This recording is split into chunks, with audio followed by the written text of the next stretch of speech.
Hello everyone, this is Paul and welcome back to my channel The Peculiar Paladin. And yesterday I posted a review of the episode 4 in Game of Thrones season 7, and I think before that I posted a pre-analysis of the leaked one.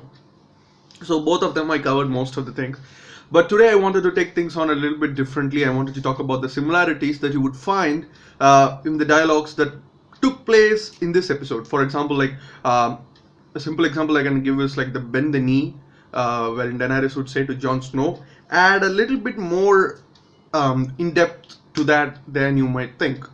So I'm going to talk about those similarities, and I'll talk about it in the way like the episode was structured. What happened in what dialogues happened in the same things.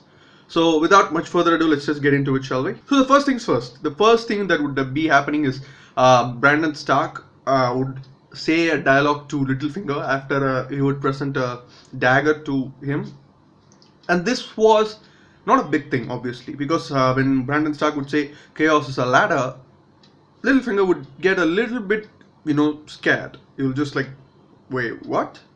Because in I think season 3, Lord Varys and him would talk about it in private, and at that moment Littlefinger would say chaos is not something, chaos is like ladder, and the same dialogue would be said by Brandon. So you would get a little bit, alright, and that's a similarity with the dialogues that happened and the season 3 and season 7. First thing. The second thing is again Daenerys saying bend the knee. This had a lasting impact because if you remember, I think in season 5, in season 5, Jon Snow would say to the ruler of the wildlings, bend the knee. They won't kill you. Just bend the knee, accept the fact that you lost, and give up your attitude and give up your pride. It's for your people's survival. Same dialogue would be said by Daenerys. So you can't survive without me. And leave your pride, leave your attitude, bend the knee, and I'll save you. We'll save North together. So Jon is finally seeing everything from the other side instead of being the one that is saying it, which is really nice in the change of pace. So the third thing is the cave paintings. So now the cave paintings are amazing, in these sequences where Jon Snow would show everything to Daenerys. It was nice, but it had more impact because we would see this, I think, in season 3 or 2, where they would arrange dead bodies in the form of some weird painting, and we wouldn't understand anything about that because we didn't know anything about that. This was just like a symbol, and we don't know anything about that symbol, so we left it alone. But it had impact because that symbols are the ones that have been found in Dragonstone and in the cave paintings.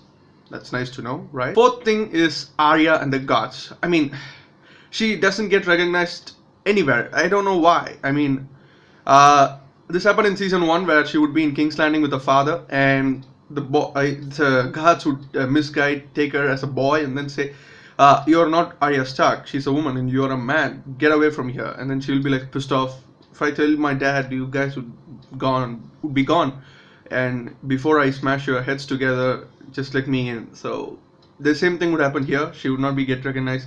Arya Stark is dead, and what are you doing here? You're just a Wintertown girl coming here to find food and everything, shelter. So that's a cool thing. The fifth thing is like again Arya Stark showing her skills at Winterfell.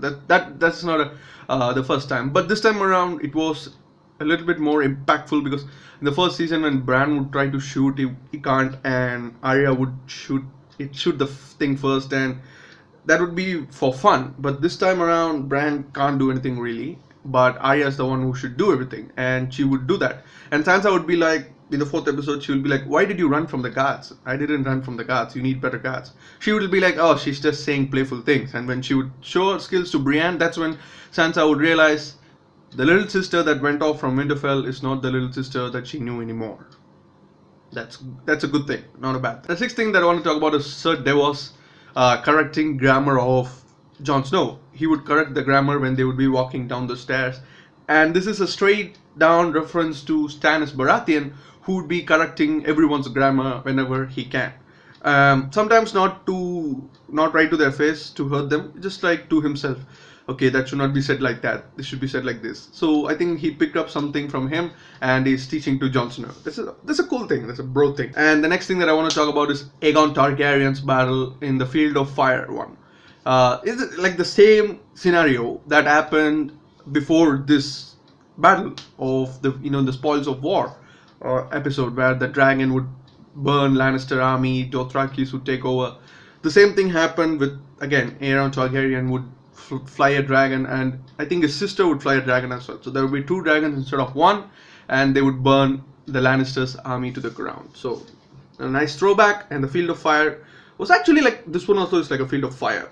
So good thing. And the next thing is Bronn saving Jaime's life at the end of the episode, where Jaime would be like, instead of fleeing, he would see Daenerys down on the dragon, and he would be like, no, let's just go and take a spear and then go kill her and end this battle right here. This is the dumbest thing I've ever heard, because there's a fucking dragon in front of her, but he didn't see that apparently, and the dragon would fire on him, and Bronn would save his life just in the end, but the poor horses would die, mate. Sad about that, but what can you do?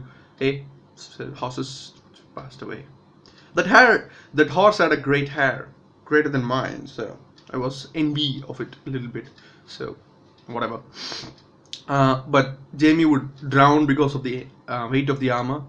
Oh, we all know what's gonna happen. Either they are she's gonna leave him be dead, or she's gonna pick him up.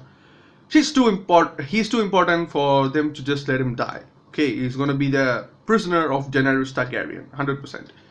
And Bronn is also going to be saved, and he's also going to be one of the prisoners, and that's a cool thing.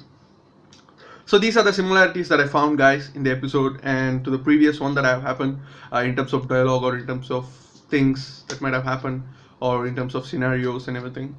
So thank you guys for watching. Hit that like button if you like this video, share the video with your friends and family, subscribe to the channel for everything that is movies, TV shows, and reactions, and some random videos like this.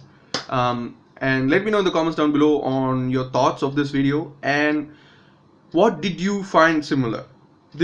I just found this, like, since I watched that episode, like the 4th episode, like 4 times now, I kind of saw these things and I kind of noted it down, and then I rewatched some of the old videos of the Game of Thrones season 1, season 2, and I just found the similarities and just that. But I might have missed something, so you might have found something. So let me know in the comments down below, and it would be nice for everyone to know about these things. Thank you guys. I'll see you on the next one. Bye.